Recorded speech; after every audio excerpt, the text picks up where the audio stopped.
विश्वविद्यालय में पढ़ाता हूं। दिल्ली विश्वविद्यालय में ही नहीं केवल पढ़ाया है मैंने, दिल्ली विश्वविद्यालय में मैंने अपनी नौकरी ही परमानेंट टीचर के तौर पे शुरू की थी, और उससे पहले मैं भारत के 2 और विश्वविद्यालयों में पढ़ा चुका हूं परमानेंट फैकल्टी के तौर पे साथियों। और मैंने उनसे कहा कि जब मैं छोटा स्टूडेंट था, 1990 का दौर था, 1990 का दौर था जब जनता दल से टूट के पहली बार तोड़ के, और अक्टूबर 1992 में माननीय मुलायम सिंह यादव जी ने समाजवादी पार्टी बनाई थी। लेकिन उससे पहले पहली बार वो चीफ मिनिस्टर बने थे जनता दल से, 23 या 24 दिसंबर था 1989। और मैं नहीं जानता हूं कि जो डिस्क्रिमिनेशन का मसला है आपका क्या अनुभव रहा, लेकिन मैं ओबीसी बिरादरी से आता हूं जो एक इंटरमीडिएट कास्ट है, यादव जाति से आता हूं। मेरा पूरा नाम संदीप यादव है। और जब मैं स्कूल में पढ़ता था, वो स्कूल भी आरएसएस का था। आरएसएस का इसलिए था क्योंकि वहां से जो सरकारी स्कूल था वो मेरे घर से थोड़ा दूर था, तो हम लोग पढ़ते थे क्योंकि इन लोगों ने स्कूलों की एक श्रृंखला बना रखी थी उन छोटे और बैकवर्ड जिलों में।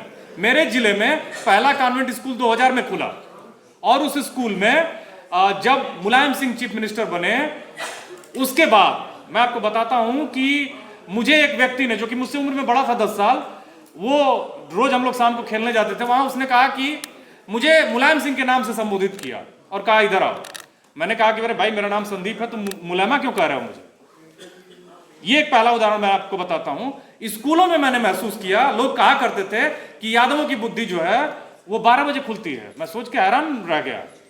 मैं गया और अपनी माँ से पूछा, माँ भी मेरी अनपढ़ थी। फिर मैंने अपने पिताजी से पूछा, पिताजी मेरे उस जमाने में साइंस ग्रेजुएट थे और उन्होंने अपने से पढ़ाई की थी, खेतों में काम करके, पशुओं का पालन करके, जैसे भी पढ़ाई की थी, उनको अपना अपना ज्ञान था। और उन्होंने कहा कि तुम अगले दिन जाके ये कहना, फिर तुमको कोई चिढ़ाएगा नहीं।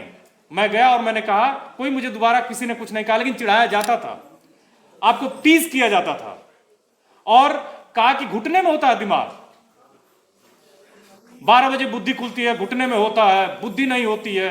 तो बुद्धि किसके पास होती है।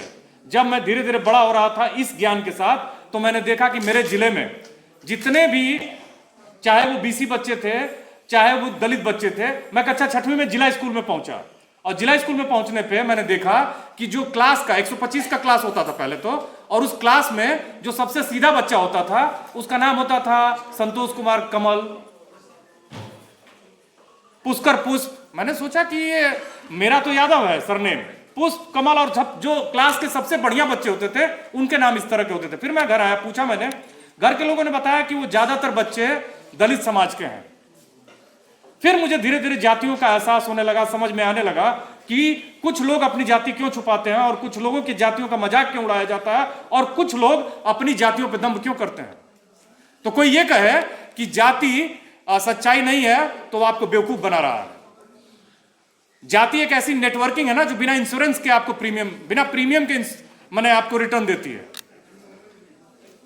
और खैर मैं यहां जाति पे लेक्चर देने नहीं आया हूं, मैं इस बात पे बात करने आया हूं कि साथियों, ये जो समता संघर्ष समिति है, ये एक बहुत महत्वपूर्ण समिति है, और आप सभी को इसके साथ जुड़ के रहना है। अपनी बातों को, आप जो भी कहना चाहते हैं, इसके माध्यम से आप उसको आगे कर सकते हैं। ये कोई ऐसा प्लेटफॉर्म नहीं है जहां हम अपने पॉलिटिकल करियर को बनाना चाहते हैं।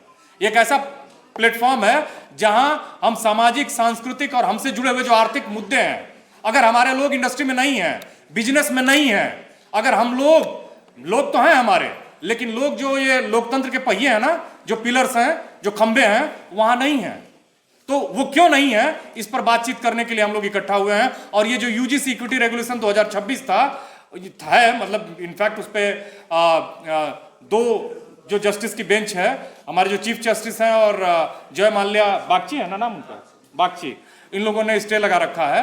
हालांकि ये सुप्रीम कोर्ट की वजह से ही बनाई गई थी इक्विटी रेगुलेशन वाली, मतलब जो नियम आया, कानून आया, कि इसके द्वारा खास करके बच्चों को कैंपसेस में, यहीं कुछ छात्र बैठे हुए हैं जिनको मैं जानता हूं, मैं आपको बताता चलूं, ये बात मैं फिर से दोहरा रहा हूं, छात्र बैठे हुए हैं और वो बता देंगे कि पीएचडी में कैसे एडमिशन होता है। वो नेट क्वालिफाइड है, जेआरएफ क्वालिफाइड है, अभी वो सुपरवाइजर के लिए घूम रहा है, सुपरवाइजर अलॉटमेंट के लिए घूम रहे हैं। विश्वविद्यालयों में अभी भी रिजर्वेशन बाबा साहब भीमराव अंबेडकर ने ओबीसी के लिए भी आर्टिकल 340 का प्रावधान किया था, उसकी वजह से काका कालेलकर कमीशन बना। काका कालेलकर कमीशन की रिपोर्ट को 3 चीजें कह के रोक दी गई।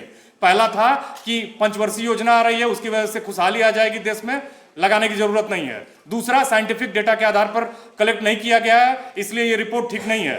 तीसरा ये कि भारत प्रगति कर जाएगा तो ये सब चीजों जातिवाद को बढ़ाएंगी, इसलिए इसको लागू नहीं करना है। हुआ क्या कि 40 साल का नुकसान हुआ। 30 साल की एक जनरेशन होती है, 1.5 जनरेशन का ओबीसी को नुकसान हुआ है। होना चाहिए था उसे वाइस चांसलर, वो असिस्टेंट प्रोफेसर बनने के लिए संघर्ष कर रहा है, धक्के खा रहा है विश्वविद्यालयों में।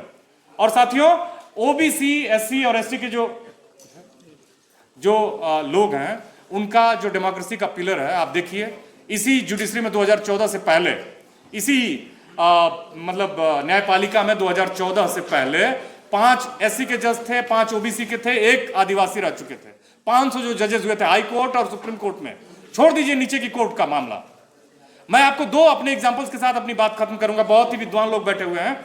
यूएस में, चूंकि मैं ब्लैक स्टडीज और दलित स्टडीज पर थोड़ा मोड़ा काम करता हूं, तो इस एग्जांपल को बता दूं कि अमेरिका में जो सिविल वार हुआ, एक केस की वजह से हुआ था यूएस में, और वो केस था मिसौरी कॉम्प्रोमाइज था। वहां आप सभी जानते हो कि नॉर्थ अमेरिका और साउथ अमेरिका, जो अभी संयुक्त अमेरिका है, ये दोनों 2 हिस्से में बंटने वाले थे, बंट चुके थे, और गृह युद्ध हुआ 1861 से 1865 तक। और वो इस वजह से हुआ कि एक ब्लैक साथी थे, माने एक गुलाम थे, उनका नाम था ड्रेड स्कॉट, ब्लैक थे वो, और उनके जो मालिक थे, जॉर्ज स्टीवेंस है कुछ नाम था उनका, वो उनको खरीद के 2 जगह, माने एक ऐसी टेरिटरी थी नॉर्थ अमेरिका की जहां फ्री लोग रहा करते थे, उनको इलिनॉय और विस्कॉन्सिन के एरिया में ले गए। और उन्होंने 1799 में उनका जन्म हुआ था ड्रेड स्कॉट का।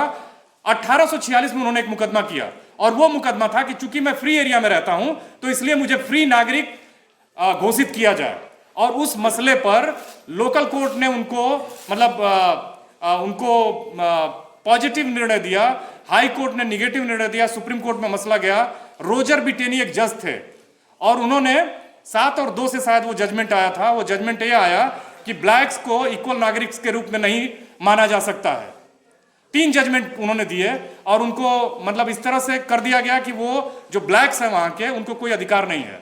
अंत में उसी की वजह से, और ये जजमेंट आया था 1857 में, 1858 में ड्रेड स्कॉट की मौत हो गई। रोजर बिटेनी एक ऐसे जज थे जिनको इतिहास में एक बहुत ही अत्याचारी, आतताई जज के रूप में देखा जाता है। सुप्रीम कोर्ट में थे यूएस में, और ड्रेड स्कॉट की 1858 में मौत हो गई। लेकिन इसी जजमेंट की वजह से सिविल वार हुआ। सिविल वार में नॉर्थ अमेरिका की जीत हुई साउथ अमेरिका पे, और अब्राहम लिंकन ने, जिन्होंने मुक्ति दिलाई, उन्हीं को एक गोरे आदमी ने गोली मार के उनकी हत्या की। तो साथियों, ये बताता है कि कैसे व्यक्ति जो है ना अपने स्वार्थ में अंधा हो सकता है। मैं ये नहीं कह रहा हूं कि किसी केस से लेना देना है, लेकिन ये भी है कि आप 3 तर्क देते हो। आप कहते हो कि इससे जातिवाद बढ़ जाएगा। जातिवाद को रोकने पर क्या काम हुआ है? भारत में कितनी इंटरकास्ट मैरिज हो रही है? हम लोग उसके खिलाफ में है क्या? एससी, एसटी और ओबीसी, सबसे जो मार्जिनलाइज तबका है वो एससी है, एसटी है, ओबीसी है। तो क्या उन लोगों के साथ अगर वो इंटरकास्ट मैरिजेस नहीं हो रही हैं, तो क्या इसके लिए ये जिम्मेदार है?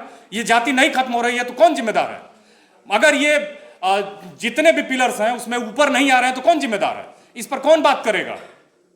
अगर काका कालेलकर नहीं लागू हुआ, ओबीसी की बड़ी आबादी है बिहार में, आपने देखा कि 63% के आसपास आबादी है, 10% अपर कास्ट आबादी है। पार्लियामेंट में, मैं नहीं कह रहा हूं, क्रिस्टोफ जेफरलो कह रहे हैं, पार्लियामेंट में इनकी आबादी 43% है। मैंने आबादी नहीं, इनके ये रिप्रेजेंट कर रहे हैं, पार्लियामेंटेरियंस हैं।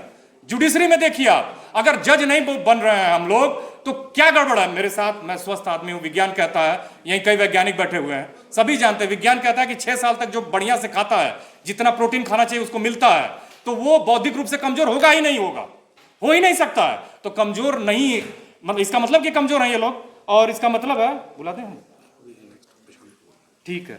तो 3-4 बातों के साथ मैं अपनी बात खत्म करता हूं कि बस 1 मिनट लूंगा मैं, 1 मिनट। बस यही है मसला कि ना ही जुडिशरी में है, ना ही कार्यपालिका में है, ना ही विधायिका में है। मीडिया की हालत तो आप देख ही रहे हैं। जो हमारी मीडिया है, ये यूट्यूब मीडिया, इनका अभिनंदन करिए जोरदार तालियों से। ये बहुत मुश्किलों से आते हैं, यूट्यूब ने व्यूज घटा दिए हैं, तमाम तरह की चीजें हो गई हैं, ये स्ट्रगल कर रहे हैं, और ये हमारी बातों को आगे पहुंचाते हैं। हम सभी साथियों का अभिनंदन भी करते हैं, और आप हमारे एक मजबूत पिलर हैं आने वाले समय में। बहुत सही बात है गजेंद्र जी, ये एक बहुत बड़ा हमारी शक्ति होने जा रही है। मैं इन्हीं बातों के साथ अपनी बात समाप्त करता हूं।